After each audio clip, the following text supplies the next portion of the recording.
Bismillahirrahmanirrahim. Assalamualaikum warahmatullahi wabarakatuh. Untuk video ini saya akan membahas tentang materi uji normalitas data.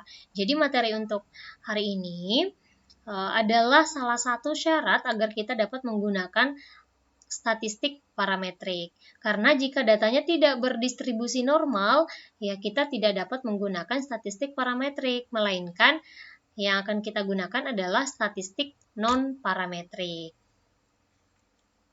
Nah, yang pertama saya akan membahas dulu apa itu uji normalitas. Jadi, uji normalitas merupakan sebuah uji yang dilakukan dengan tujuan untuk menilai sebaran data pada sebuah kelompok data atau variabel. Nah, apakah sebaran data tersebut berdistribusi normal ataukah tidak? Jadi, jika normal, kita akan menggunakan statistik parametrik.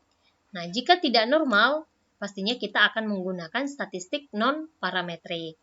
Nah, namun menurut pakar statistik, jika nilai observasi atau jumlah sampelnya lebih dari 30, itu biasa dikategorikan dalam datanya berdistribusi normal. Nah, namun untuk memberikan kepastian, data yang dimiliki berdistribusi normal atau tidak, nah sebaiknya digunakan uji normalitas. Karena belum tentu data yang lebih dari 30 bisa dipastikan berdistribusi normal.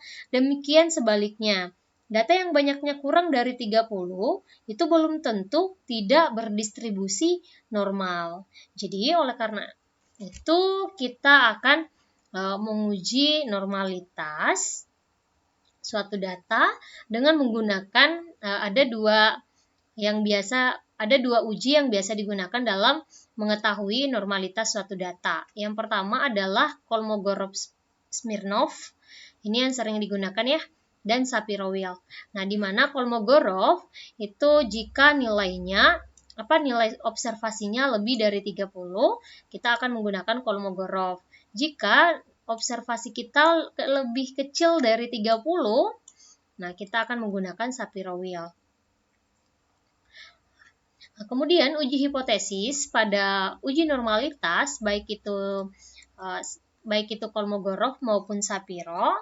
Nah, H0-nya adalah sampel berasal dari populasi yang berdistribusi normal.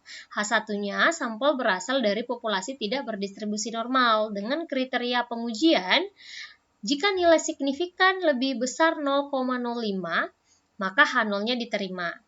Jadi jika nilai signifikan lebih besar 0,05, sampelnya berasal dari populasi yang berdistribusi normal. Jadi data kita berdistribusi normal jika nilai signifikannya lebih dari 0,05.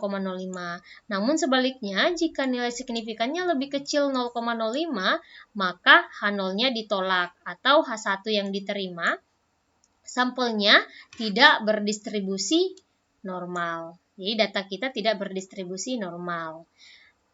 Nah, untuk lebih jelasnya, saya akan langsung berikan contoh soal. Misalkan, di sini saya mempunyai contoh acak 10 perusahaan yang memproduksi laptop, kemudian dicatat pengeluaran iklan dan profit selama tahun 2015. Nah, saya ingin mengetahui apakah ada pengaruh antara iklan dengan profit.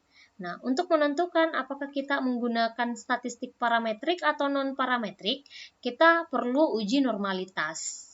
Jadi, kita akan uji normalitas dengan menggunakan SPSS. Saya akan langsung saja.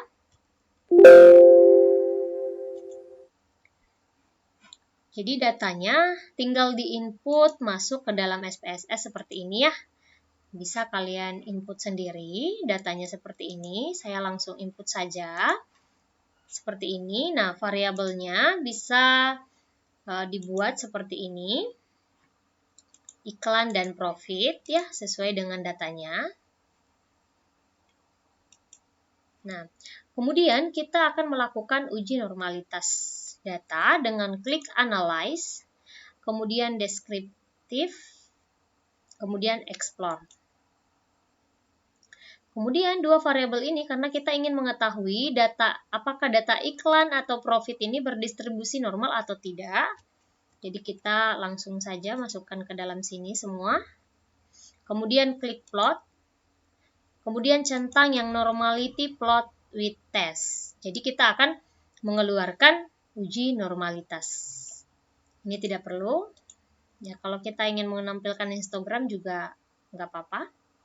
Continue, lalu oke. Nah, ini adalah output dari SPSS. Kita tunggu sebentar.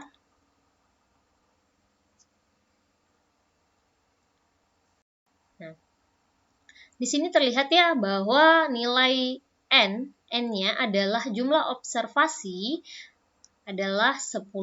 Karena tadi kita menggunakan 10 perusahaan, jadi observasinya ada 10.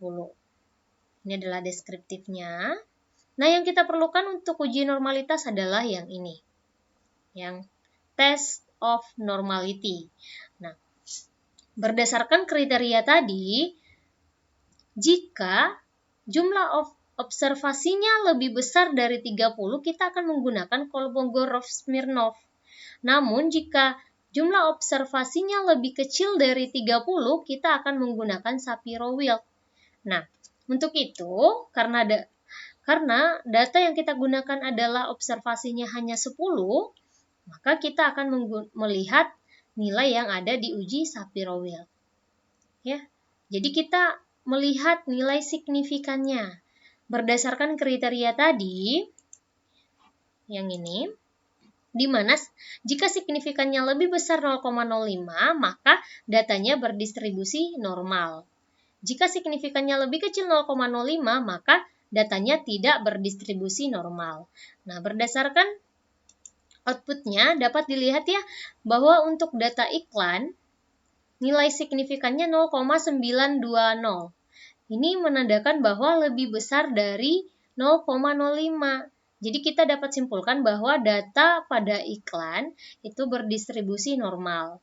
Kemudian untuk profit lebih besar juga dari 0,05, yaitu 0,846 ya, lebih besar dari 0,05, jadi datanya berdistribusi normal. Jadi kedua data yang akan kita gunakan itu semuanya berdistribusi normal. Oleh karena itu kita bisa menggunakan statistik parametrik. Nah, bagaimana jika salah satu di antara data ini ada yang tidak berdistribusi normal? Ya, kita tidak bisa menggunakan statistik parametrik. Namun yang kita gunakan adalah statistik non-parametrik. Ya, baik. Mungkin itu saja untuk uji normalitas menggunakan SPSS. Cukup sekian dari saya. Wabillahi taufiq wal hidayah. Wassalamualaikum warahmatullahi wabarakatuh.